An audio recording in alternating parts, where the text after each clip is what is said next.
The last letter. In a small weathered cottage perched on the edge of a coastal town, Lily lived with her grandmother, Rose.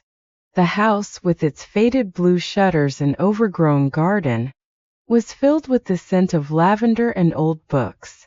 The walls whispered the stories of their life together, of quiet evenings by the fire and laughter shared over cups of tea. Rose had raised Lily since she was just a baby. Lily's parents had passed away in a tragic accident when she was too young to remember them, and Rose had been her constant, her guide, and her comfort. The two shared an unbreakable bond.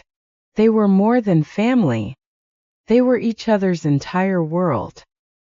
Rose was an artist, though she never called herself one.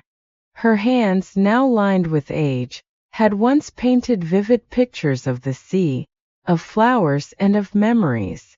Each canvas in their home told a story of a life well lived, a life filled with beauty and reflection. As she grew older, her hands became frail, trembling more each day, but still she painted, her soul spilling onto the canvas even as her body weakened. Lily noticed her grandmother's slow decline. She saw how Rose's steps became shorter, how she paused more often to catch her breath, and how her once steady hands now shook when she lifted her brush. But Rose never complained. She never let on how tired she was, always smiling and reassuring Lily with gentle words. One quiet afternoon, as the golden light of the setting sun streamed through the windows, painting the room in warm hues, Lily found her grandmother at the old wooden desk by the window. Rose was writing, her hand moving slowly across the page. "What are you writing, Grandma?" Lily asked, sitting on the edge of the chair beside her. Rose paused, looking up with a soft smile. "Just a letter, my dear." "To whom?" Lily asked, curious. Rose never seemed to write to anyone but her. Rose's smile grew wistful, and she reached out, placing her hand over Lily's. "To someone very special." Lily didn't press further, but a strange feeling settled in her chest. There was a heaviness in the air, something she couldn't quite place. That night they shared dinner like they always did, Rose telling stories of her youth, of the adventures she had with Lily's grandfather, and the dreams she had once chased.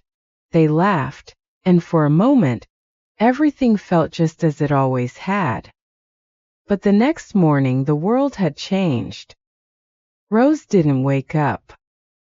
Lily found her lying peacefully in her bed, her face calm, as if she had simply drifted off into a long, restful sleep.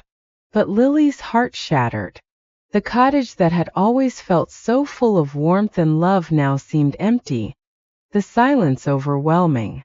She sat by her grandmother's bedside, holding her cold hand, unable to comprehend that she was truly gone. The days that followed were a blur. Neighbors came to pay their respects, bringing food and condolences, but nothing could fill the void that Rose had left behind. Lily felt lost, like a ship adrift in a storm with no compass to guide her.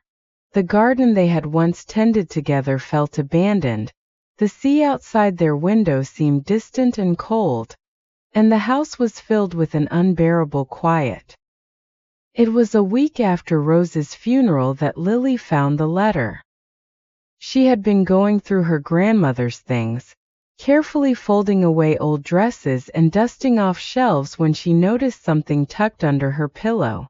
It was an envelope, addressed to her in Rose's familiar handwriting. Her heart raced as she picked it up, her fingers trembling as she opened it. The letter inside was written in Rose's shaky but unmistakable hand. "My dearest Lily, if you're reading this, then I have already left this world. But please, my darling, do not grieve for me too long.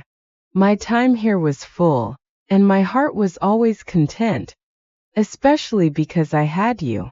You were the greatest gift I could have ever asked for. There are things I never had the chance to tell you, things I wish I had said more often. I am so proud of the person you have become, Lily. Your kindness, your strength, your heart. It amazes me every day. You carry a light inside you, one that can brighten even the darkest moments. Never forget that. I want you to know that love, real love, never fades. It doesn't end when we do. It lingers in the places we leave behind, in the memories we create. Whenever you feel lost, look to the ocean. I'll be there, in the waves that lap at the shore, in the wind that brushes your hair, in the sunlight that warms your face. I'll always be with you, my dear. Remember the garden we planted? Keep tending to it because life is a lot like those flowers. It needs care, love, and sometimes patience. But no matter how hard the storm, life always finds a way to bloom again. Live your life fully, Lily. Take the risks, chase your dreams, love deeply, and forgive easily. I'll be watching over you every step of the way.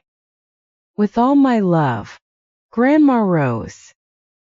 Lily's tears fell onto the letter, staining the paper, but she smiled through the tears.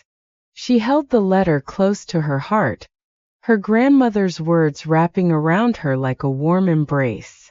It felt like Rose was still there with her, in the quiet moments, in the spaces between her breaths.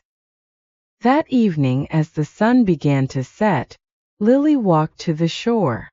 The sea was calm, the waves gently rolling onto the sand. She stood at the edge of the water, feeling the cool breeze against her skin, and closed her eyes. She could hear her grandmother's voice, not in the way she had before, but in the whispers of the wind, in the rhythm of the waves. "I'm not alone," Lily whispered to the ocean, her heart swelling with both sorrow and love. From that day on, Lily carried her grandmother's letter with her wherever she went, and though the days were still hard, and the pain of losing Rose never truly left, she found comfort in knowing that love, true deep love, was something that could never be lost. And so Lily lived as Rose had asked her to, with courage, with joy, and with the knowledge that her grandmother's love would forever be with her, as constant as sea.